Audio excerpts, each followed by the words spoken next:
ఏదైనా చేసింది BJP party 10 సంవత్సరాలుగా అధికారంలో ఉంది. మనకు ఒకటి కాకపోతే ఒకటన్నా వాగ్దానాలు నిలబెట్టుకున్నారు. సరే, ప్రత్యేక హోదా కాకపోతే పోలవరం ఇచ్చారు, పోలవరం కాకపోతే రాజధాని ఇచ్చారు, రాజధాని కాకపోతే ఇంకొకటి చేశారు అంటే ఒక్కటి కూడా నిలబెట్టుకోలేదే.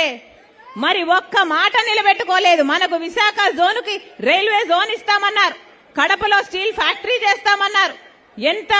ఎన్నెన్ని మాటలు చెప్పారు. ఒక్కటంటే ఒక్క మాట కూడా నిలబెట్టుకోకపోయినా కూడా ఇటు వైసీపీ అటు టీడీపీ, ఒక చేత్తోనేమో జగన్మోహన్ రెడ్డి, ఇంకో చేత్తోనేమో చంద్రబాబు గారు, ఇద్దరితో డాన్సులు చేస్తుంది బీజేపీ పార్టీ. ఇద్దరు డ్యూట్లు పాడుతున్నారు బీజేపీ పార్టీతో. ఇది ఎక్కడి విచిత్రమో అని అడుగుతున్నాం. ఒక్కటంటే ఒక్క వాగ్దానం నిలబెట్టుకోలేదు. ఈరోజు ప్రజలు గమనిస్తున్నారు. ఈరోజు ఆంధ్ర రాష్ట్ర ప్రజలు గమనిస్తున్నారు. అసలు ఆంధ్ర రాష్ట్రంలో అటు పాలకు అభిమానము ఏమైనా మిగులున్నాయా?